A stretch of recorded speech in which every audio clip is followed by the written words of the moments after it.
We're starting early today, 'cause it's a Monday.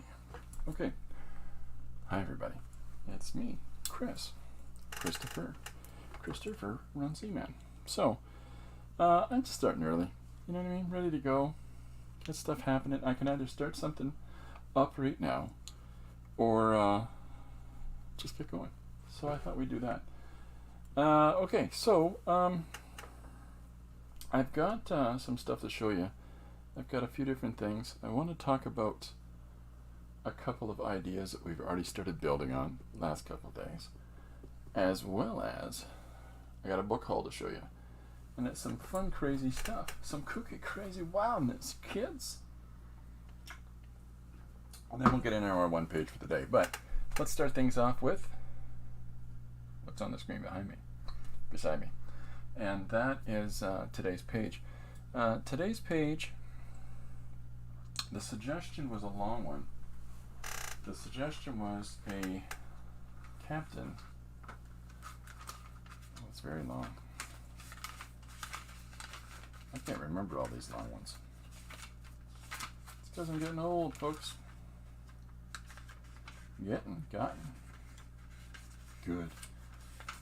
And there's a lot of selections to go through. Okay, so today's suggestion was, oh hi Linda, welcome aboard. A captain is the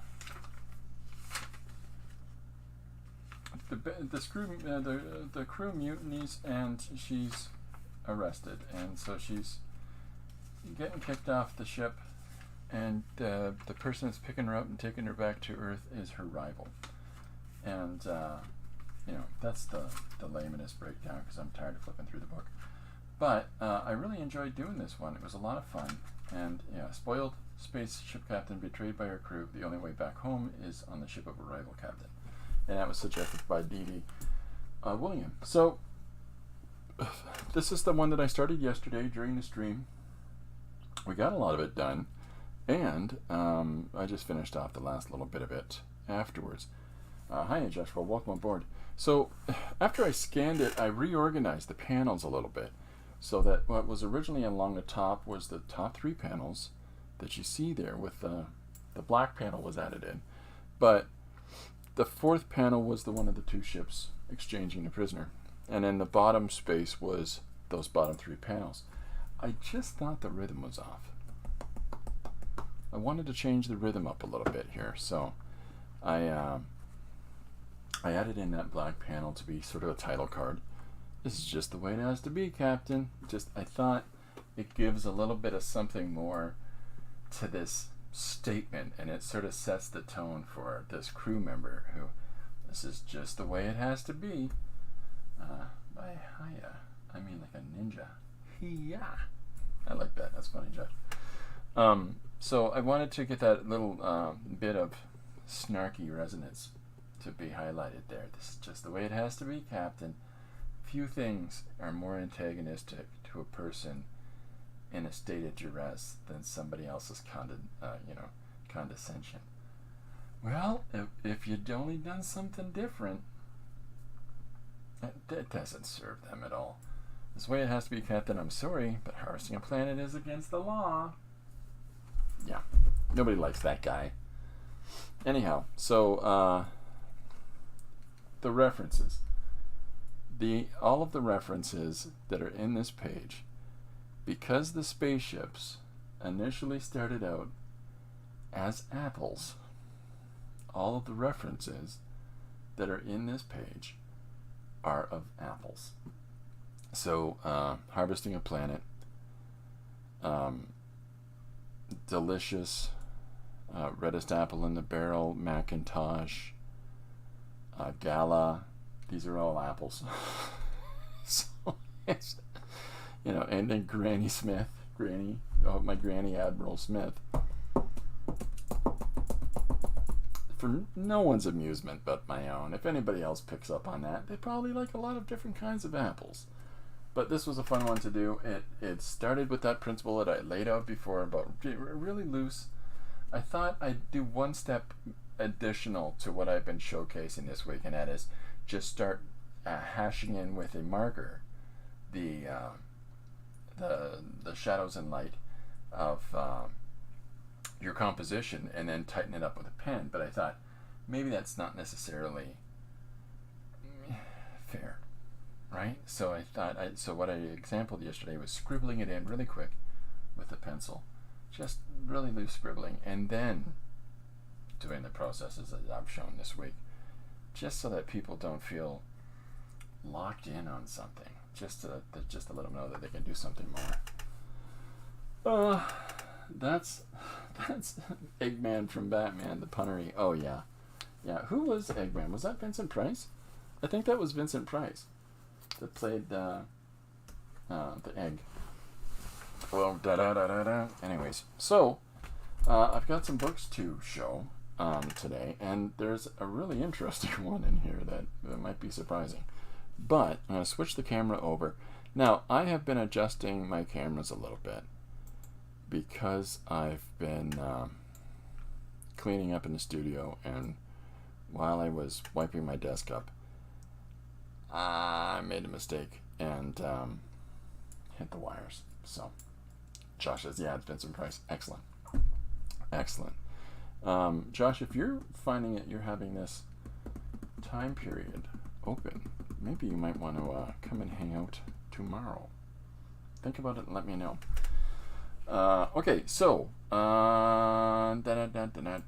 there we go. So I got the overhead camera here. Now, this is a book that Lori signed out of the library. And when Lori signed this book out of the library, the intention with this book is to try to understand what's going on with her crazy, eccentric husband. And so it's really interesting. It's unraveling the mysteries of the creative mind. So, yeah, it makes a lot of sense to do so, because, you know, creatives are substantially different than non-creative individuals, simply by our processes, the way that we process information, and the way that we cope with static action. I think that makes sense. Static action is when, you know, there's these times of where people will just spend X amount of time lounging in front of a television, staring at the football screen as football happens. Real creatives, we have a hard time with that, without fiddling with something, just skiddly doing on a unplugged guitar, or doodling in a pad or something like that, or knitting, whatever it is. But creators generally can't sit still. Just as the day down to hang any day after Thursday. His last day of teaching is tomorrow. Oh, you're listening during your prep period. Well, you're always welcome. Okay, so maybe Monday? Maybe, let me think, Monday, because Tristan's going to be with me on Friday. But yeah, if you want to come and hang out, we'll talk about how your book's going, and all kinds of other happenings, and just a chance to people get to know Joshua Kemble, for those that don't, because he's very talented, very, very talented fellow. I enjoy his books, and I'll show him off what I got. So Monday works. Monday, Joshua Kemble will be our guest. So anyhow, the 10 things highly creative people do differently, and just to save you the suspense: imaginative play, passion, daydreaming, solitude, intuition, openness to experience, mindfulness, sensitivity, turning adversity into advantage, and thinking differently. So it's just interesting. But something I just read, because I've only got 50 pages into it because I just picked it up this morning. What artists know from experience, neuroscientists have discovered in the lab. Solitary, inwardly focused reflection employs a different brain network than outwardly focused attention. When our mental focus is directed towards the outside world, such as when paying attention to a lecture or being vigilant while driving on a freeway, the executive attention network typically works in opposition to the imaginative. When one is activated, the other is suppressed. That's why our best ideas don't tend to arise when our attention is fully engaged elsewhere. It's, very true, by the way. It's interesting, the fact that we don't people generally don't necessarily give themselves much time for allowing themselves to see potential and to drift and to allow your imagination to cook.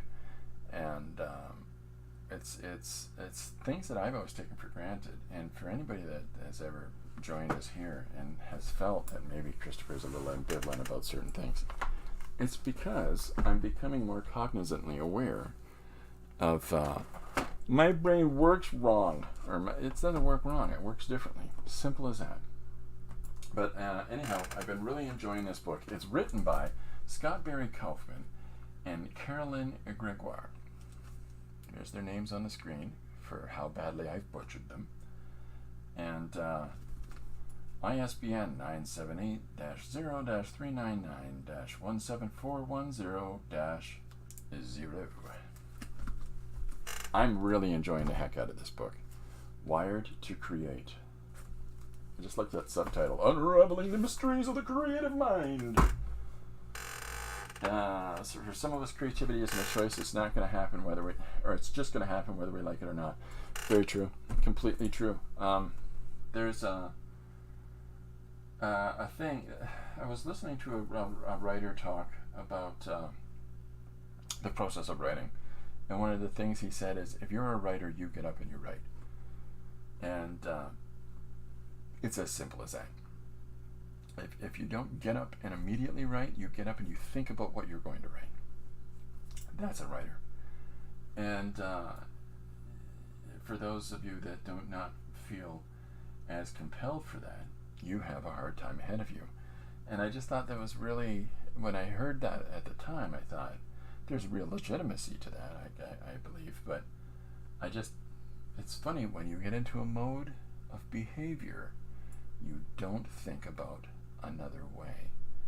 Or when your patterns of how you process things and how you associate things are a certain way, you don't think it could be otherwise.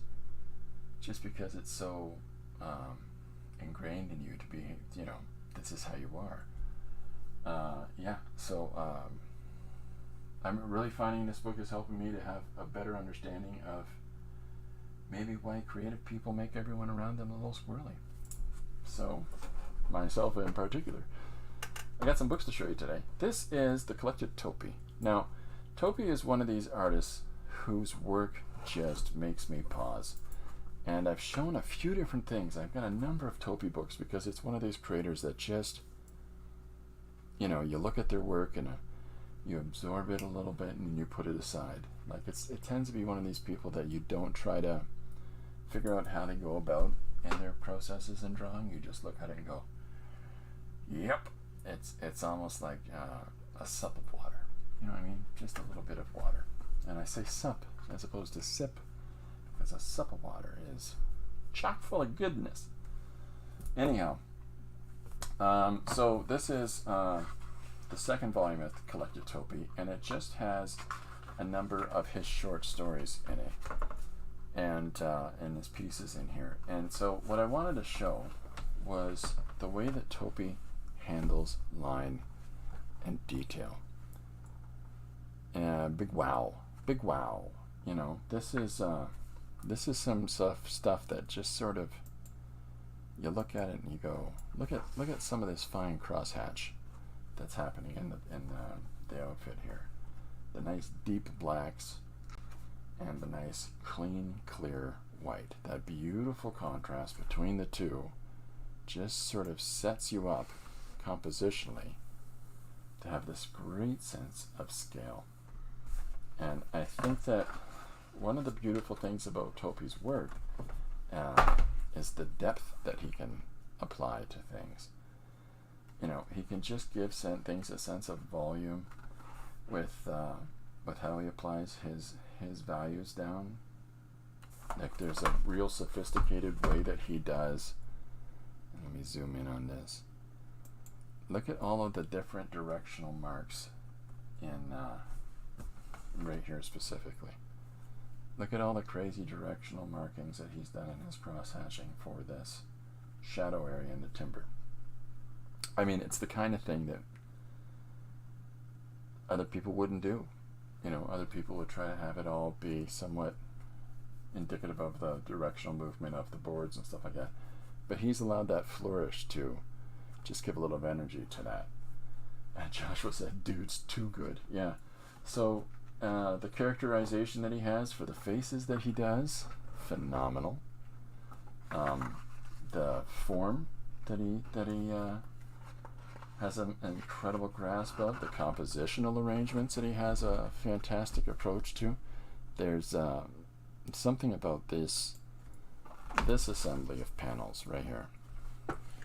You know, the fact that the heads are popping out the top of the border for that panel. The panel drifts off in the center, and his feet kick down right into the bottom tier of panels, and yet you're still reading. He directs you with the placement of the words, bing bong bing, down to there, and that arrow, woo, back to here, back to the lower part of the page.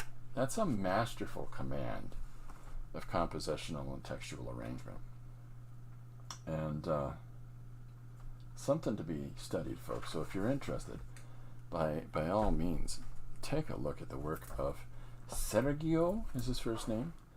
Topi. Sergio. But just look at this business right here.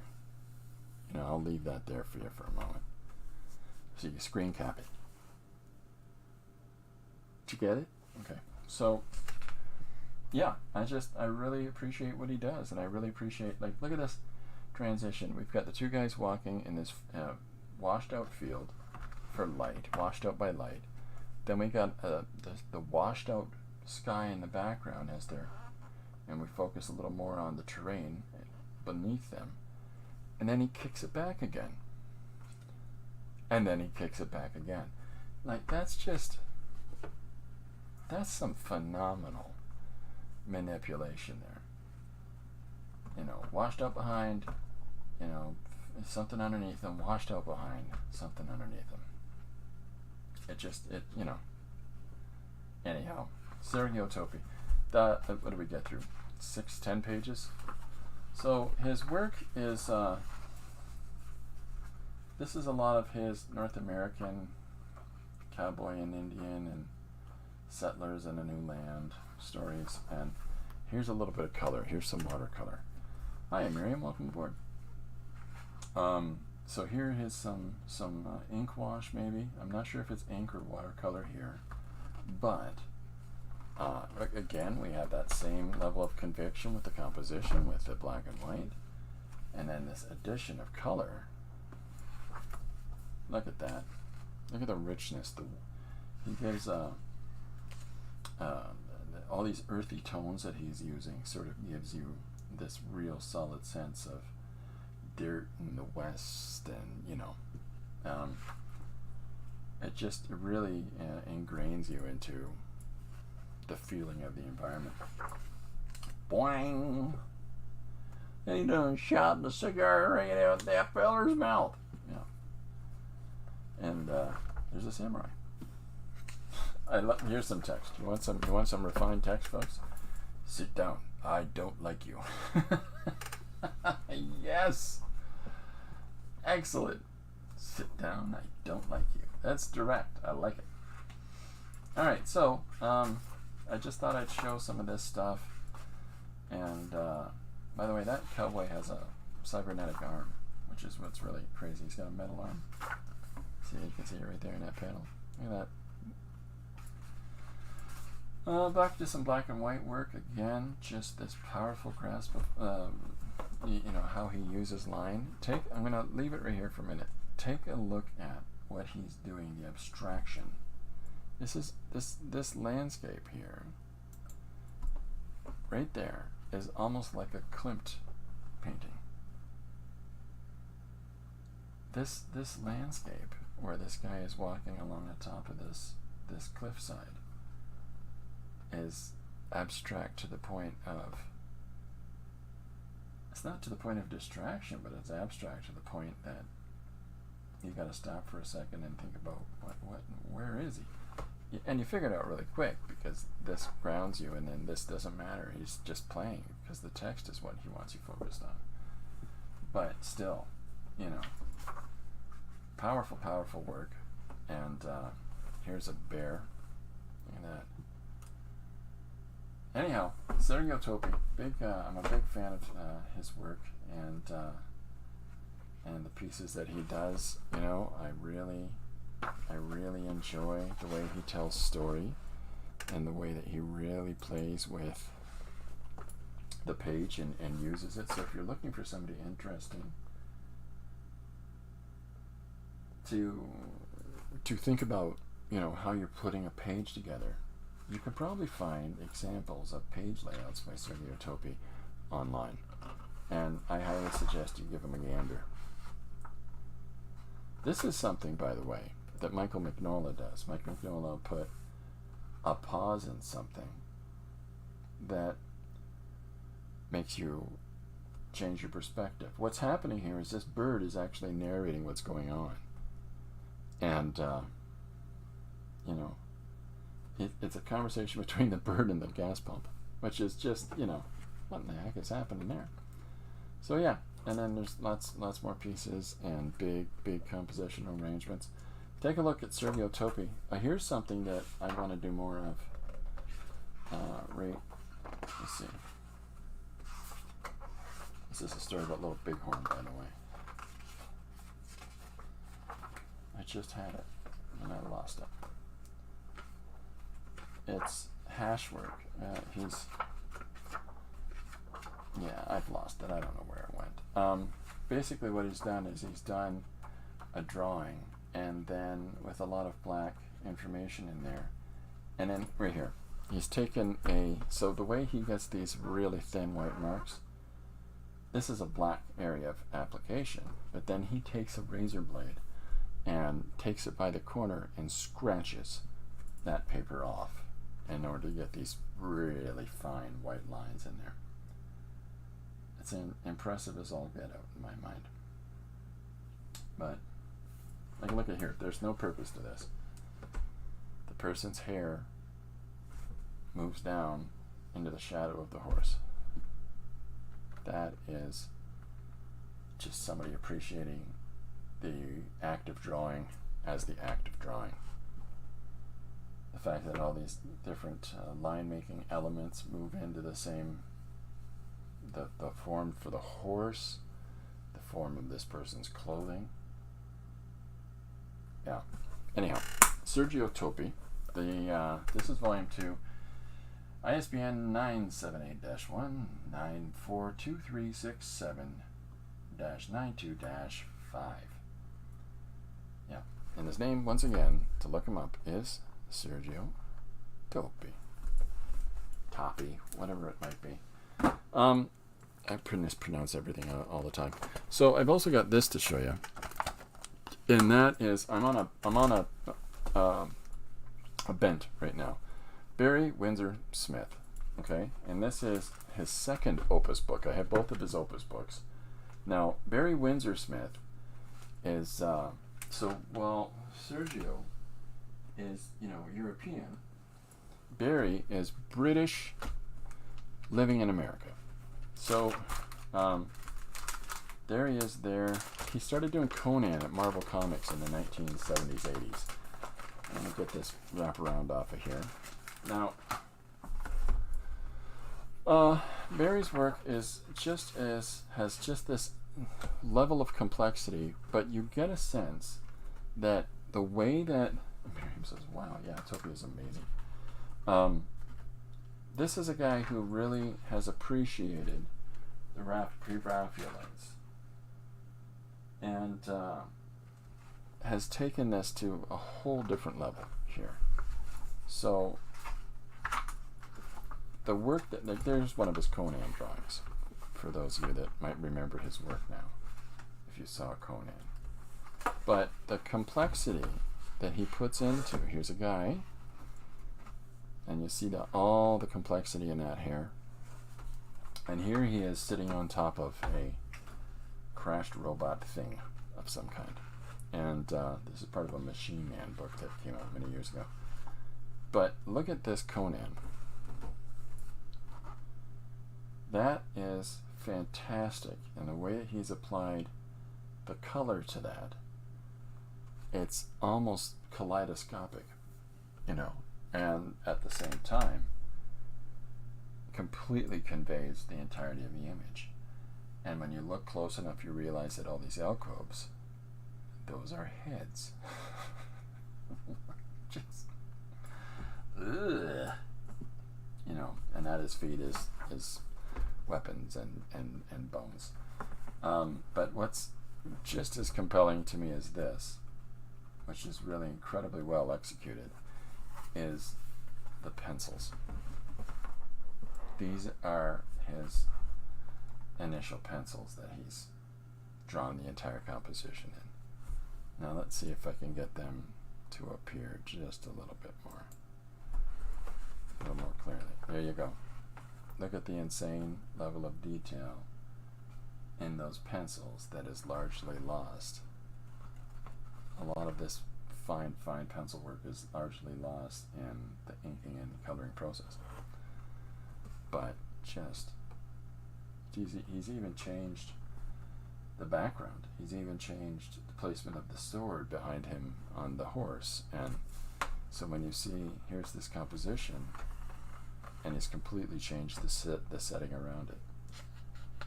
It's pretty crazy. That's a pretty crazy transition. So it talks about some of his work and stories, some of his really poppy, you know, sign of the times type montage pieces, but it has this trademark color palette that he uses in his work, and it has this trademark kind of line quality, which really does an incredible job for implying form and volume by moving the lines up in this angled cradling way. You get a sense that that is a bulbous shoulder muscle. So, you know, it's the same thing as this, the way that he denotes a bush, just the most simplistic approach to these lines in order for you, for one, him to fill it in with the color, and two, for you to fill it in with your mind. But at the same time, and I know what this, the whole focus of this is Conan, but honestly, look at that foliage right there. That's a Conan picture, folks. But the greenery in this thing is just, you know, the cracking in the stones here, the grass popping up between them. This is another attention to detail. So, and it just more and more of his work. Here's you can see it half penciled, unfinished. He hasn't put any of the toes in his light blue penciling here. He's drawing all of that detail in with the ink. Like if you look here, you can see it's just shaded, but when you look there, it's spattering and slight ticking of the ink. So, you know, you really get to see some of his process. Talks a lot about his projects that he's worked on and what, you know, was going on behind the scenes of that. An intense amount of cross-hatch work in his drawing. But that's just an absolute stunning composition. And all of the flowers that he's drawn in individually there. So, Barry Windsor Smith is another name that you may well want to write down for you to take a look at how he approaches drawing. There's a composition that, you know, reminiscent of Beardsley or reminiscent of, like I say, the Preraphaelites. Yeah, so I really enjoy his stuff. I really enjoy what he does. You want to see quirky. This is him working on this pastel image. That high up on his wall. I mean, that's really interesting. You know? That he's working above a fireplace like that. Above eye level. But just the way that he works. There's a Medusa. Sorry if everybody's turned into stone that's seeing this right now. It's a Medusa joke, ladies and gentlemen. Yeah, so it's just lots and lots and lots of his work. And, well, here's another example. Okay, here we go. 3 stages. 1, the loose pencils, right there in the bottom. Okay? Deuce. There is a more finished drawing of the one character. Okay? And a study of the character's face and the change over to this pose instead. Outfit's still the same. And then a study of the young lady's face, and then the way it's executed in the image. And then transitioning back to that first pose, and you see the entirety. It's just too big for the camera, I'm sorry. It's a big book. But he's gone back to that first illustration here, that first definition. Remove the mustache. She stayed constant through the entire process. Just, you know, a whole lot of something. Yeah. So, I love his work. It's a sort of thing that, you know, this is not reality. It's a drawing of maniacs. There you go, The Birth of Woman. And then God is a female brain. It's funny that a lot of people are like, we've just discovered this. This has been known for a long time. His Medusa illustration is great as well. Oh, yeah, it's phenomenal. All of his work is just phenomenal. But look at that crosshatch work. Huh? Doesn't that just inspire you to want to do some? But allow yourself to play with line. So somebody suggested that we've only recently discovered that this shape of that God and the angel, the cherubim and the cape is meant to represent the brain and the brainstem. And it was only recently discovered by a doctor. But there is writings that in the past that people are like, the creation of God, creation of man by God is an act of imagination, therefore, and our likeness to God is because we have imagination. So it's not like it was just discovered, but it's what a lot of people like. People like to hype it up. One more. All right. The ISBN. This is an old book. Opus 2 is what you're looking for. ISBN is 156-097-393-5. Okay, one more. Alphonse Williamson. Now, this is another. It's a similar figure with God. No, that version was him drawing God as female. So it's him replicating Michelangelo.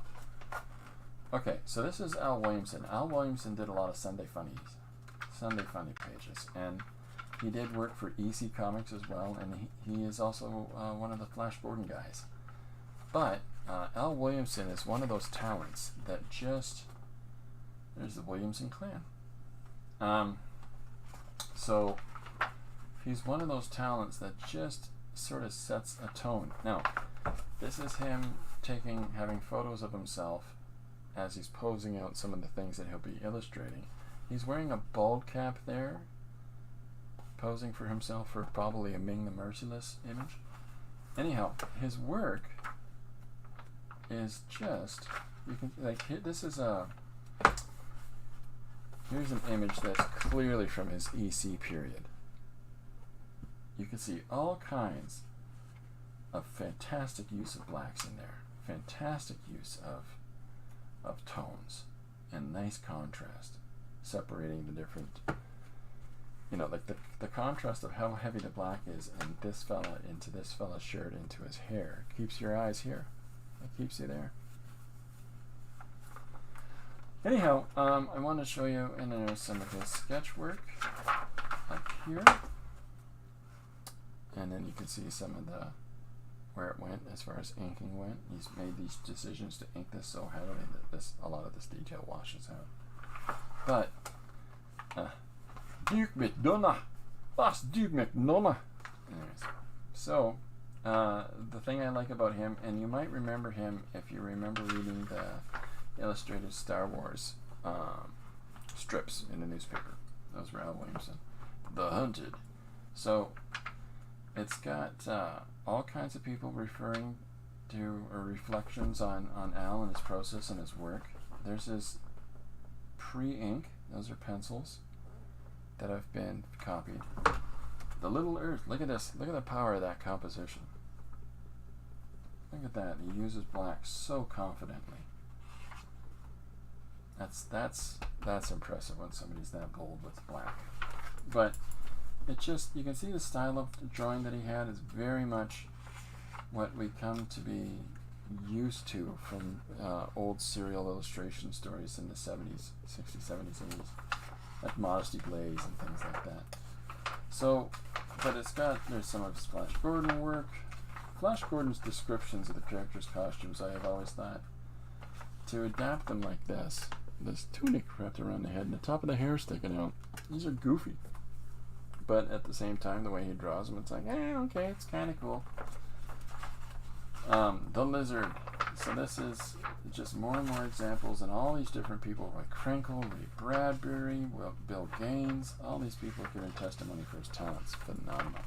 But there again, like Topi and like Windsor Smith, you have got this incredible grasp of line work in order to create all kinds of leaves and creatures and a science fiction environment. There's a sort of space pterodactyl, I don't know what. But look at that. Look at all that fantastic detail in there. I am Rita. This is from Incredible Science Fiction, 1955. And then some more simplified work. You know, a lot of times if other people are inking them, the content changes, right? Here's some of his Star Wars.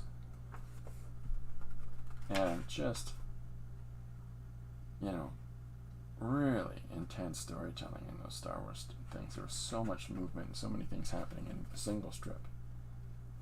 You know, but his grasp of the characters is phenomenal. He could draw Darth Vader before anybody else really kind of figured it out for storytelling. Like look at his stormtroopers. Look at that. I just love his stuff. And so I thought I'd show you Al Williamson as well. And again, the confidence in those. This is Secret Agent Corrigan, and I've got the collected Corrigan, and I love it. But look at the confidence in those heavy blacks. You know, it's the same as here. Look at the confidence in that. Be bold. Allow yourself to be bold. You know, lots of zipatone in here, lots of different textures in here.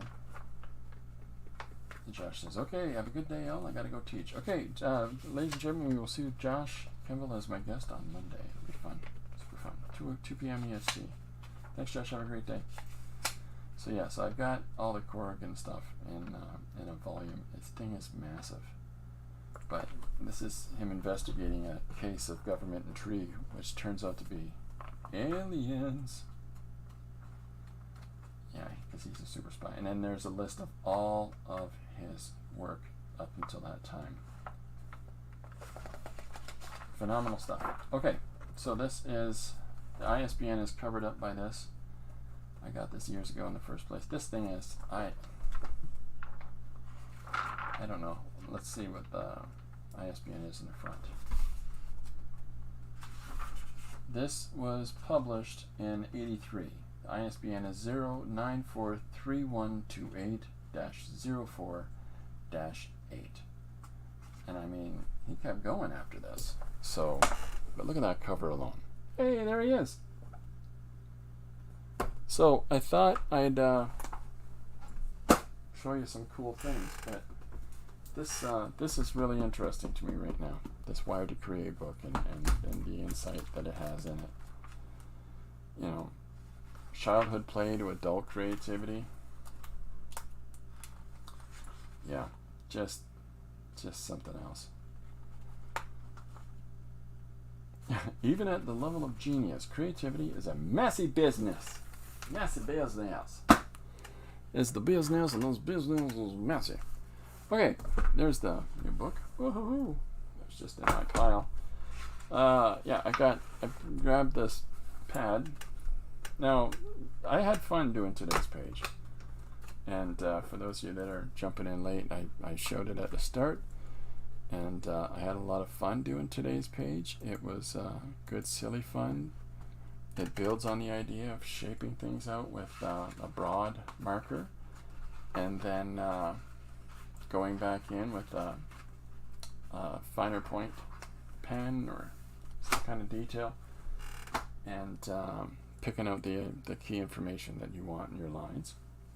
But what I did with this one was I scribbled it all down, the compositional arrangements. I scribbled them all down in advance, and then I did that step, just for the people that are like, just jumping to that marker process is maybe too much of a leap.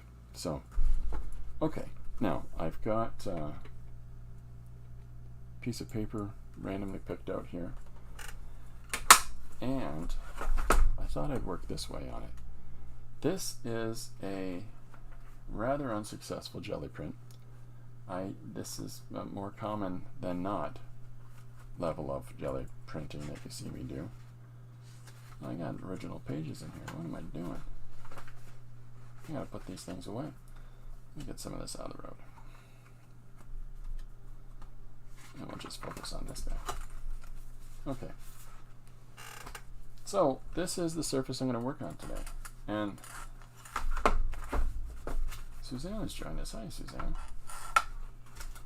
Hello, good morning, good afternoon, good night, depending where you are. There you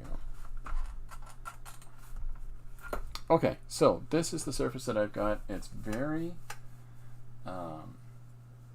granular in a sort of strange way in certain spots. I've taken a stencil and I've just colored in this pattern over into this side, just because I felt like it at the time.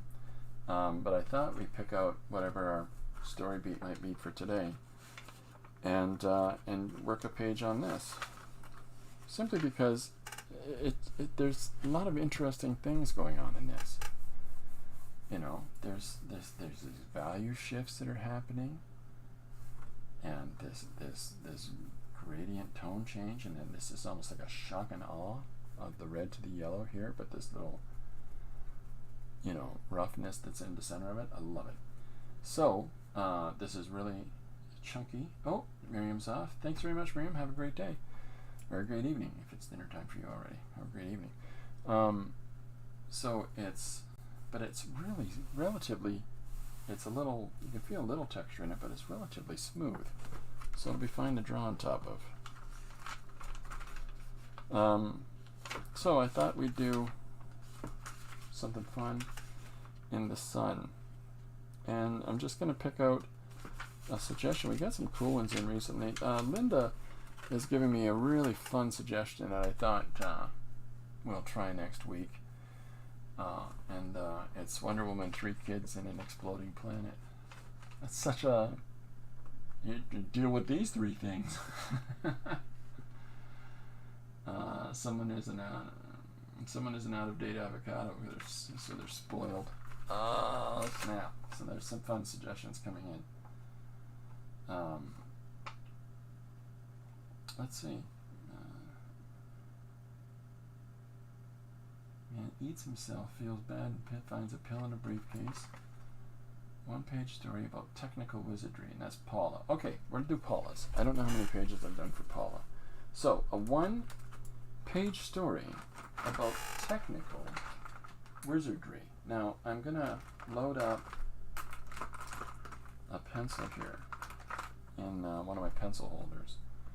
Oh, maybe it's good enough on its own. So, I like that idea a lot. 1-page story about technical wizardry. And if any of the moderators, if you don't mind writing that down, today's suggestion from Paula is a 1-page story about technical wizardry. And we'll work on that on this crazy old surface. Let's start with a conversation.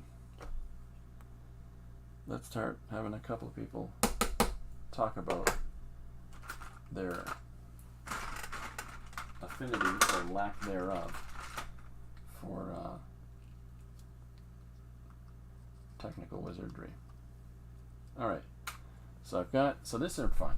These are little pen holders here that are by Faber-Castell. It's basically like the back part of a pen. They got a clip on them, and Christopher drops them really easily.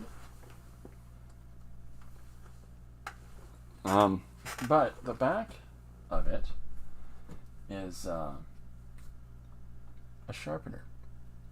You would think it'd be an eraser, but no. There's a sharpener in the butt end of it, so super cool. That's a good drawn pencil on the go if I've ever seen one. Okay, so a one-page story about technical wizardry is our suggestion for today. Right there, by Paula. Okay, so what I thought I might start by doing is let's have a couple chatting about stuff. Now I got this book that has a bunch of random pictures of people in conversations. You know what? I should show you this too. This is a fun book. This is the Drink and Draw. And this is all embossed, by the way, which is lovely. Social Club. This is the second volume. And then there's a drawing right here in the cover of Barbarian drinking. So what this is a bunch of artists that get together in Los Angeles, I believe, and I think it's Los Angeles, and they all just draw together at a pub. And so you can see all these different pictures of people as they're hanging out and having a pint. I don't really drink, but you know, I get it. Anyhow, and then they all just draw whatever random things. Now, sometimes there's themes to it. Sometimes there's objective tools or whatever it is. But for the most part, it's just people drawing at a table together, working on just random stuff, the act of drawing in and of itself. So I really, really enjoy that. Let me see if I can shake up her camera just a little bit, try to get some more of this in. Okay, this is going to be better. Alright, so you can see the different styles of drawings here that are, and I'm going to keep an eye out for New Daddy and try to do my best. That's Jim Mahfood right there. But look at the crazy differences of how they approach their stuff. And you know, it's just a bunch of quirky guys that are working on whatever they're working on in their very own unique way of doing so. That's Sean Galloway. I've shown his sketchbooks before here. His nom de plume is Cheeks, but he has a fun way of drawing portraits of people, you know. So yeah, here's a couple. There's a very exotic lady with her golem.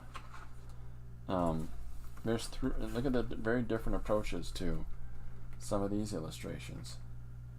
This pencil crayon, right? There's what looks like ink, very simple marker line art. But look at the group of these people all getting together and hanging out, and just drawing, just doodling, just sketching. And see if I got. Okay, so here's some more. You can see the ring binders, but this is that? Oh, it's Rick Remender. Rick Remender. He's a writer, but there's his ability for sketching and drawing. I didn't realize he's as good an artist as he is. Wow. And then here we go. There's even more cool stylistic works. And so these guys are all very different from one another. And yet, what they do as they're sitting in it as a group is just phenomenal, that you can have so many diverse styles working in the same environment. So there's no somebody draws the right way, somebody draws the wrong way here. This is really a case of just going for it. Just going for it and being who you are, and doing your own thing. Hi, Marsh. Welcome aboard. Marsh, we talked earlier about Sergio Topi Barry Windsor Smith and Al Williamson. And now I'm showing images by the Drink and Draw Social Club. So, but they're cheeky guys, and it's just showing you the diversity of their drawing styles as these fellows all work together over a beer in a bar in Los Angeles as they're all drawing at the same time. There's one guy in the group that is always drawing cheeky images of ladies. Now look at this one. Look at that. Isn't that fun? I started early today, yeah. I started at 1 something, just because I was ready to go. You know? Alright. Look at that group of folks right there in that picture. There they all are sitting together, throwing down some pencils. Fun in the sun. Okay, so let's get going. Let's start working on today's drawing. I've got a random selection for today's page. It is a 1-page story about technical wizardry, suggested by Paula. So I'm gonna zoom in, I think, here. It's just because I'm going to draw in purple. And so here's the surface, the jelly plated surface that I'm working on. And with all this crazy texture. Crazy texture. Yeah, so here we go. So this is what I'm going to be drawing the composition on. I've got a looks like a maroon colored pencil, and I'm just going to start drawing a couple of people conversing with one another from one of those little thumbnails that you just saw in this jam book, the Drink and Draw Social Club. Okay, so I thought I'd have a couple of characters talking about, you know, how good or bad they are with technology. And I thought that might be fun to be our starting point. I'm going to try a different approach today. I think that the way I'm going to draw for today is going to be a little bit cartoony. Just because I like to switch it up. So hopefully you're able to see the marks that I'm putting down so far. And because what I'm going to do is I'm going to draw with this pencil and with this Posca. That's the way I'm working today. And I know for a fact, from having done this before, that this Posca makes this pencil bleed. And so you'll get little maroon values in the areas that I go into with the Posca. But there's the start of our first phase. Yeah, so it's going to be fun. We're going to try some different things here. I'm going from a really tiny image, and so I'm having to make up a lot, and I like that. I prefer not to just look at a thing and draw a thing. I prefer to really make myself have to sweat it out the hard way. So I've got a piece of arm, imagining it's just over here, and then, so let's put this arm here. So having a couple of people talk in a social setting like a pub, and that's where the setting of our story is going to be. When you're doing, so one of the things that I think I need to be more fair about, I don't build up drawings. A lot of people build up their drawings with shape language, and I tend not to do that. I tend to just go in for, here's the placement of line, and on with it. I merely dance. And there is a lot to be said for figuring out the structural form. That here's the shoulder, right? And here's the sleeve, and where does this arm go? There's a lot to be said for that. And so if that makes you comfortable when you're drawing, do it. Do it. There's no right way or wrong way. It's better if the people that don't do that are better. It's just a different way. So Okay, so let's do our second character, and we'll put her into the drawing. So hopefully you can see some of where the line placement is here. Yeah, I think it's turning out. And we're going to have him conversing with, you got it, her. So the little image I'm using doesn't include half of the arm.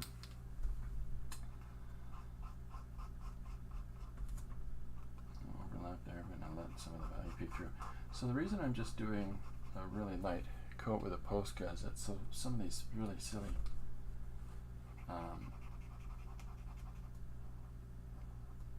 patterns and things peek through. You know, they're peeking through where the white is. You know, and I like that. That's fun. That's good. So again, figure out the shoulders if you so require. Eventually, as people draw for a while, stuff's just sort of just makes sense. Like this goes here and this goes here. But that's, you know, I draw a lot. I'm a nerd.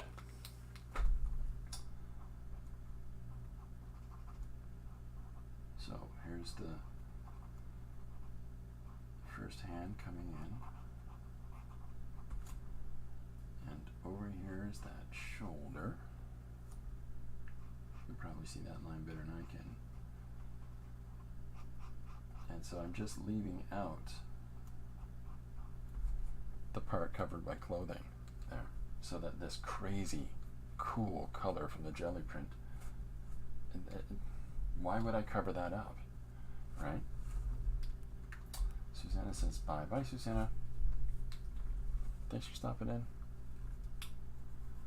So here's the second hand, but let's populate the image now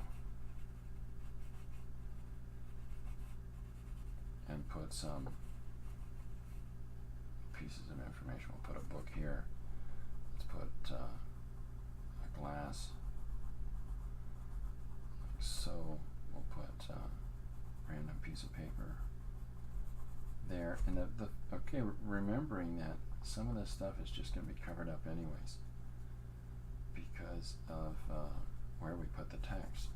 But it's important to have the entire image laid out when you're drawing. Oh, I'm sorry, Susanna, I thought that you were saying goodbye to Miriam. I understand now. I'm slow, I catch on. Okay, so let's put her face in now and her responsiveness to what the first character's telling her. So, are you really good with machines? Awkward questions on a first date. With matching? No, with machines. Yeah. So we get in her nose and placement where her eyes are. And let's just cut it out with the white.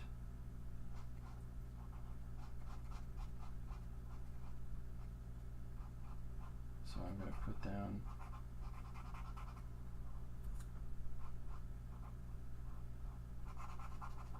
some white for some of these elements.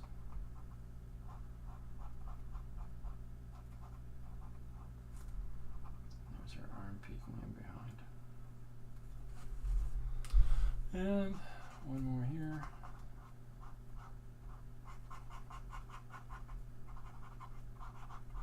There we go. So that's kind of fun.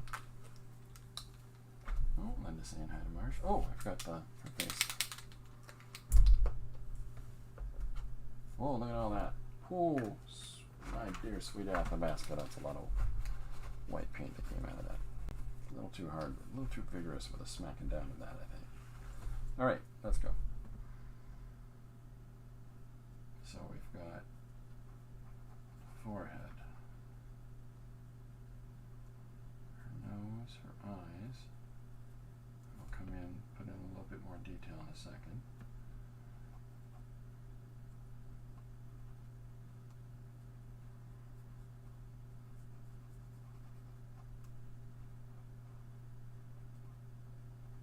We had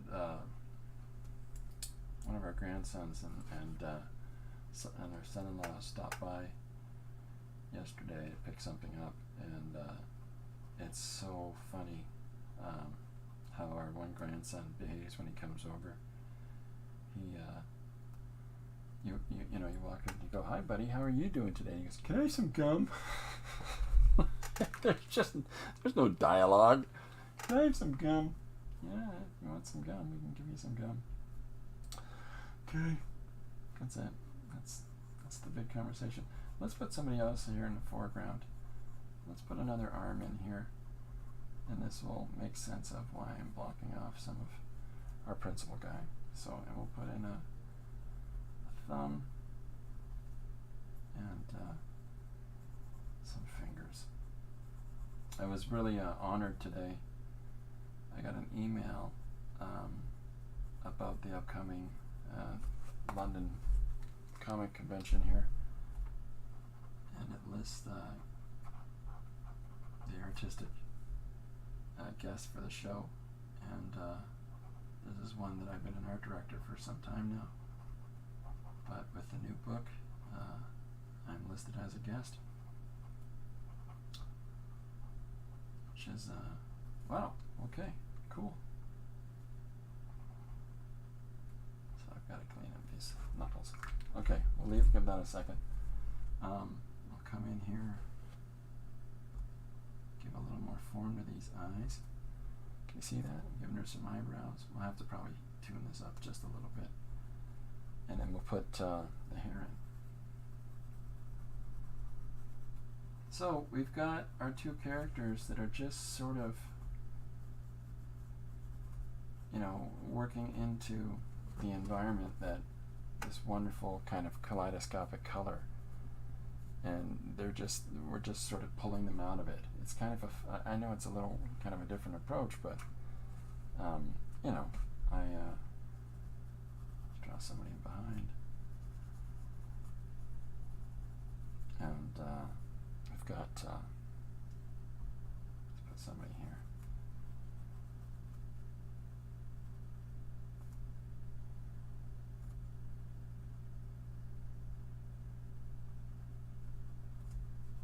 There we go. And we'll put a second somebody in there behind her hair. Okay. It's like subtractive drawing or something like that. Yeah, kind of. That makes sense. So now I'm going to put in the pencil over top of whatever surface is underneath it. I'm not too particular about it, but we're just going to see if we can differentiate her hair from her outfit just a tiny little bit there. It's not necessarily like a nice dark black or something like that, but it does the job, you know. And I'm going to play with how I like to draw.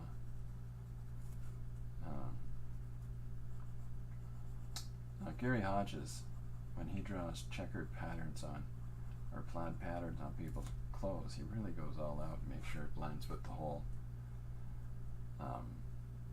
form of the figure that he's drawing that on. I kind of like to do it abstractly and flat, you know, and then throw the details in there with it. It's a very, I know it's not the same, but you know, I enjoy it. We'll put one more person here as well. So this, yeah, let me do this, and why don't we do the same thing with him as we did with her. First, let me put his arm in as it's under the table. Okay, and then let's take this pencil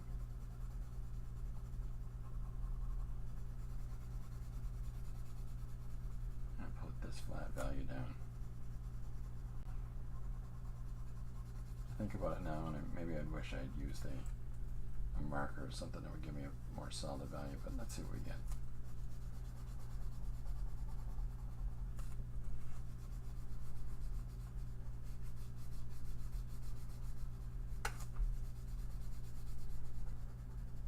just really playing with trying to approach the values as solid block areas, right? Sorry, I got it behind the pattern there. Howdy, Hodges is legend. Yes, indeed he is. He's a doctor, that guy. Did you know that? So here is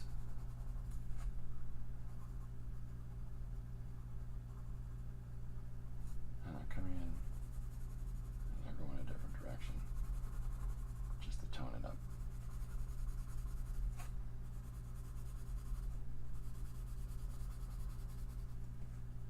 There we go. So here is, whoops, I'm sorry, I moved it off the area. So there is our first panel of, you know, are you any good with technology? Because our suggestion today is one-page story about technical wizardry. So there's our first panel, the introduction of the idea. And the pencil sharpener is being very, very disagreeable. Okay, so there we go. Now, let's do an image now where, well, let me finish out some of this. Let's put some more people in the background that don't necessarily matter. Well, let's add a third person and put them in there so that, you know, we can add somebody else to the conversation.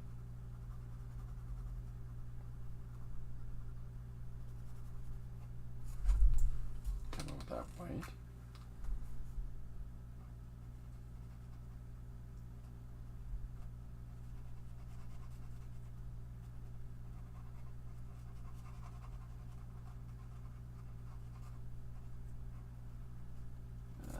There, and we'll add another arm in.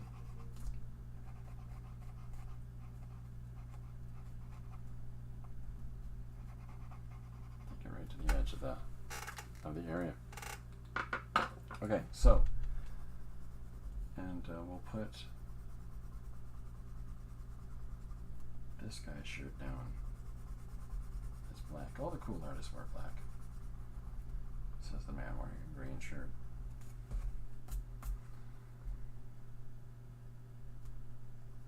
I'm working right into that wet line that I just put down. Okay, so here is our next person here, and then we'll have just some random body parts here in the background, just some color smudging and things like that, just to populate the overall image, but now we're not too worried about specifics, right? Right, Russ? Oh, thanks.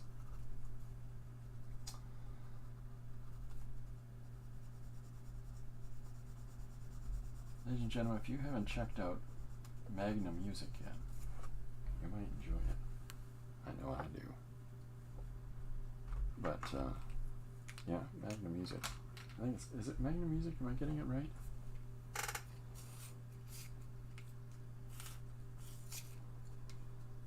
Of different artists producing all kinds of different songs about potatoes, you know what I mean. Okay, so here's our characters together in this environment, and we can tidy this up tidy this up a little bit more as we go, but there's a fun first panel approach, and we'll cut in like so. The gel plate background is working out. I think so. It's just about letting it peek through. You know, it's sort of letting it have its own engagement. I'm going to grab a yellow marker and see what we can do. Yeah, that's good. So I'm adding this in where I've used the pencil to sort of denote, you know, black shirt, and we'll add the yellow in over top of it just to give it a little solidity as a value there.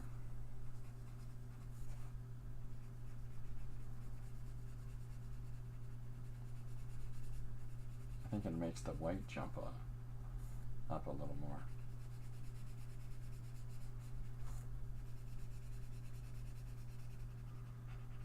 And because yellow is one of the existing colors that's already in the composition, it works, right? Thank you for your comment on that. That's very nice. All right. So the trick is, some of the paint comes up as you're working, right?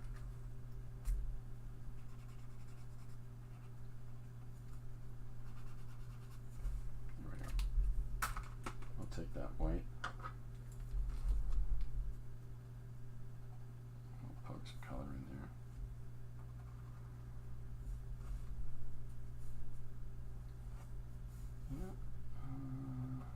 A little bit more there. Okay.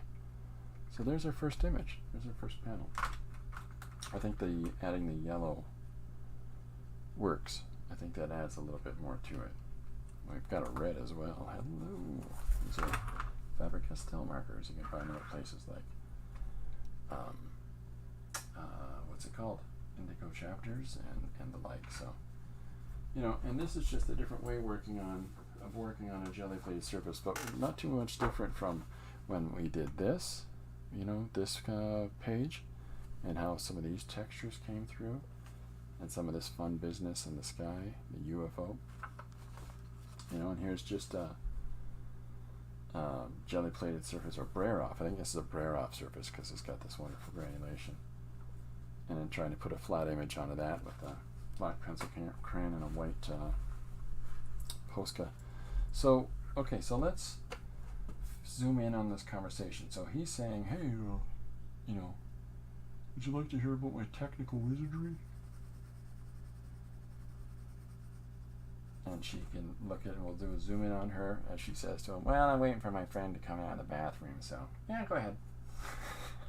Or whatever the conversation might be. So let's take this face and expand on it a little bit more. I don't think you can necessarily see the marks that I'm putting down right away. So let's find some sort of starting point on the face, and then we'll go from there, and we'll draw in the white instead. There's. Yeah. Okay. Let's do it. There we are. So this is the tip of her nose, and let's have her, can you see the eye coming through there? So let's have her looking over at this guy as he says, would you like to hear about my technical wizardry? I don't know that that's actually going to be the text, but you know, it's fun.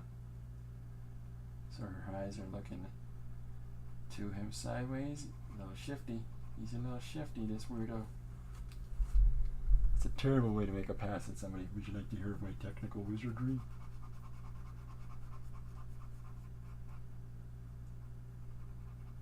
But I like open dialogue. There was a writer in comics, a guy named Brian Michael Bendis. In his early books, Fire and Torso and some of these early indie books that he would do, the dialogue was fantastic in it. There was really a sort of overlapping of conversation and arguing of people in a kind of a more realistic way. But then he started getting hired to write the superhero books, and it got progressively worse as he went. And by the time he went over to, he's the guy that did the Ultimate Spider-Man stuff, but time he went over to DC and they hired him to work on Superman, and they're like, they were awful. They're just awful books. Because that David Mamet style, people talking and interrupting each other and heavily, you know, expositive with the dialogue, it doesn't work in a super duper book. It simply doesn't. So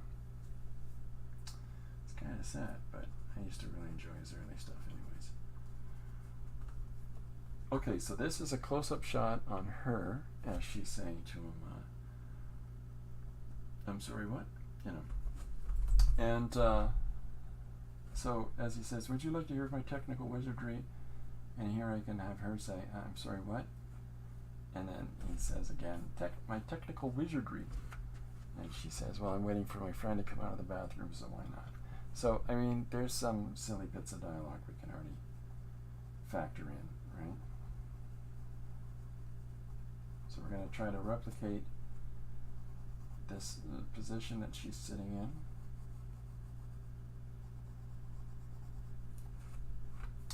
And just for this specific panel, as the dialogue continues on,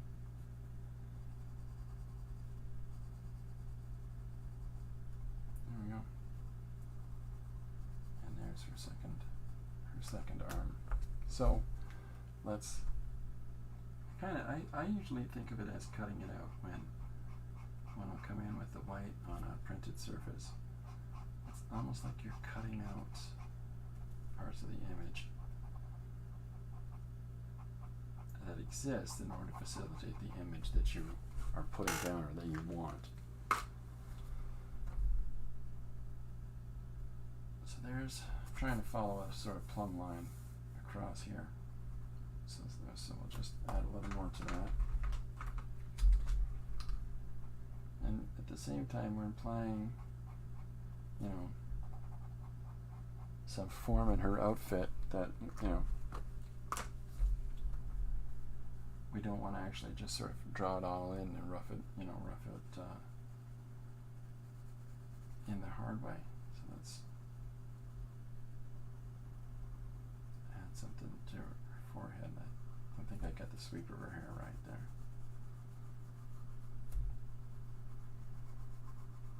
So here's the haircut that we're replicating now.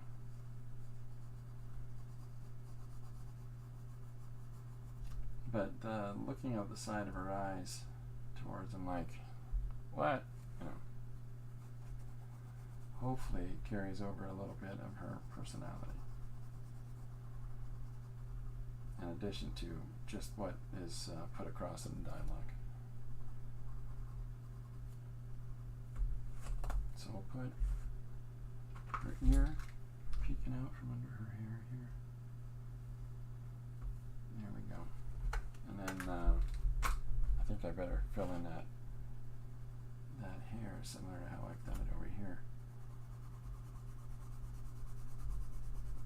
And then we'll cut around her with the yellow in order to differentiate her from the background. You can see all that little bits of paint flecking off there. Can't be helped. Okay, so now I'm going to come in with this yellow that we used before in the first panel, and we're going to work on the space around her.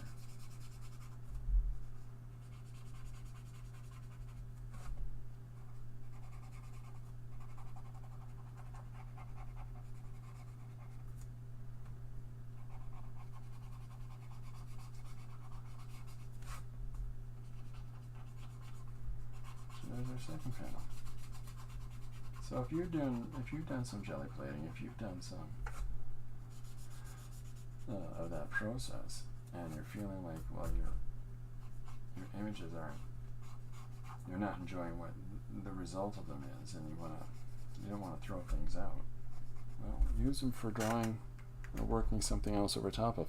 Yeah, see, doing a yellow around her differentiates her from the background. So that's, and then by not coloring in the dress down below here is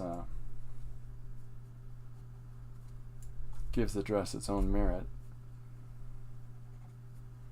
as well. So that's, yeah, I'm good with that.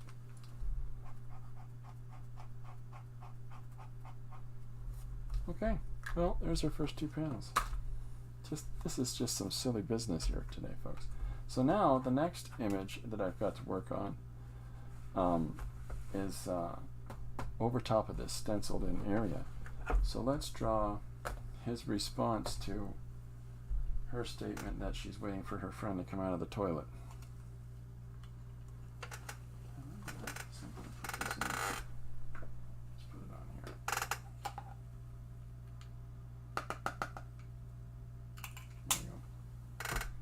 Okay, so let's put him in as he's trying to respond to what she's just said.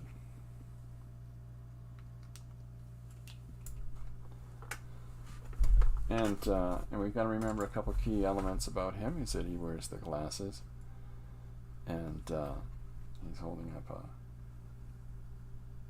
his pen. She's got a pen here as well. So she looks over at him and says, "Yep, sure." So let's draw him going. Let's have him be a little bit hurt by that. How's that sound? So he's got a rounded face, and he's got a big pouty bottom lip. And I'll come in again with the white, make this a little more clear and easier to understand. So here's his nose, and then we'll just mark the eyes like so.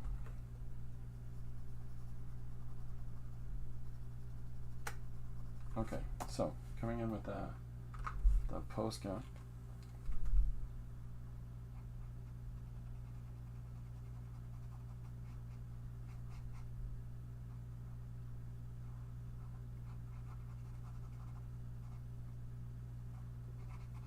Here's our guy. Giving him a lot of chin there for a moment. Here's his nose. Hopefully this is immediately making sense or not. I'm not sure, but we'll see.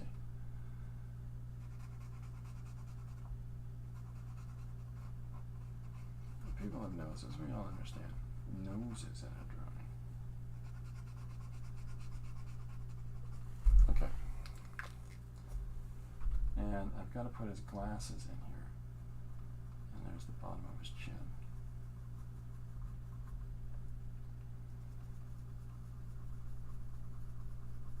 So here's his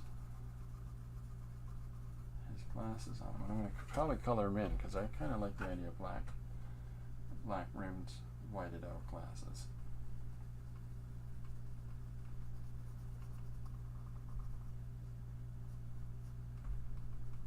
So here's our boyo. And his hairline starts back here. Want to see my trains? That's basically what he's after. Type of thing. The story page today is titled "A One-Page Story About Technical Wizardry." That suggestion came from Paula. So there's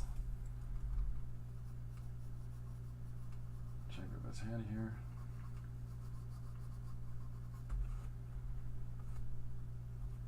So I'm going to do this right now. I'm going to push his shoulder here, and we're going to stretch forward this shoulder here as though he's returning the camera angle, we're turning it on its side. Well, maybe not on its side, but we're turning it around the characters here as they're talking.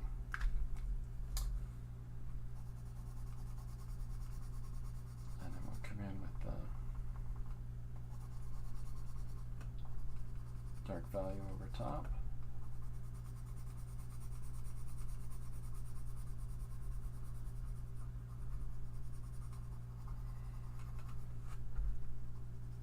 And then we'll come at that with that yellow like we did over here in the first panel. Because it sort of pulls up all these little bits of business that are underneath.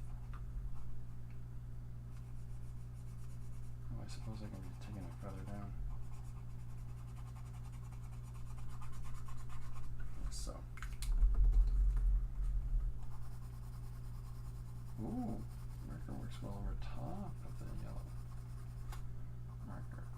The pencil crayon works well on top of the good to know. It's good to know, folks. Make a note of that.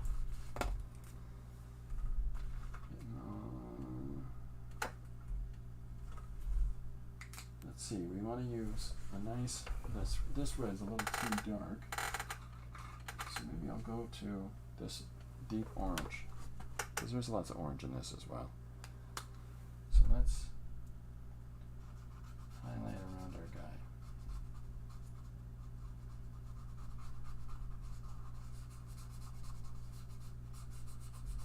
Kind of losing some of our stencil detail there. See if that comes back out again. I was hoping this would be the value, but lighter, you know.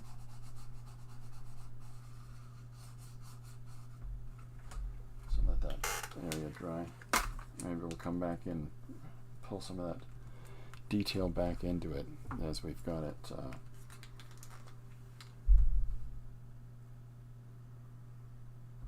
in the background.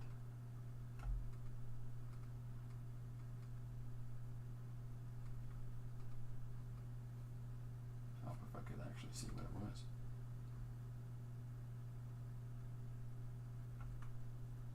Because I don't really know.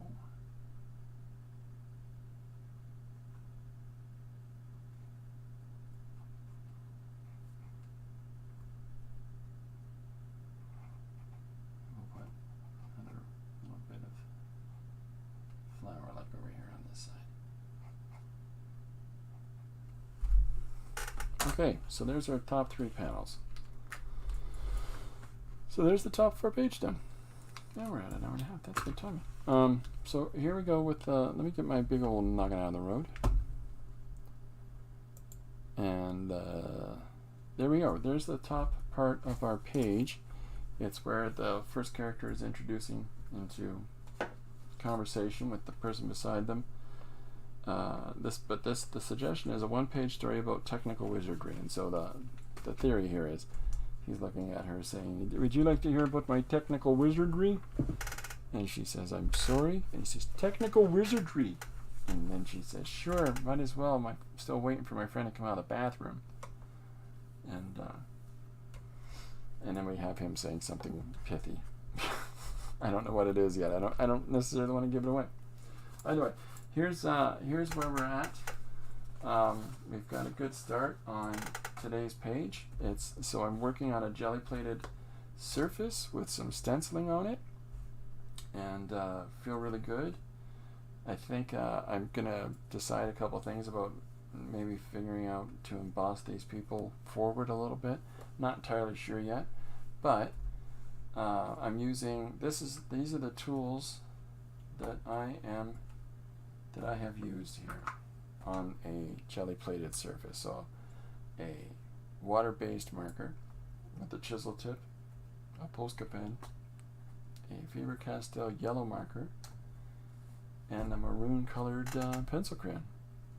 So there we go. This is where we're at so far, and I'll get this all done in a little bit. I got to get a couple things done before my day gets ahead of me, and exciting developments tonight, and that I got to go and get engaged in. So listen, I appreciate everybody coming and hanging out. I hope that there's some ideas in here that you might find interesting about trying to apply a story to an already existing, what might otherwise be considered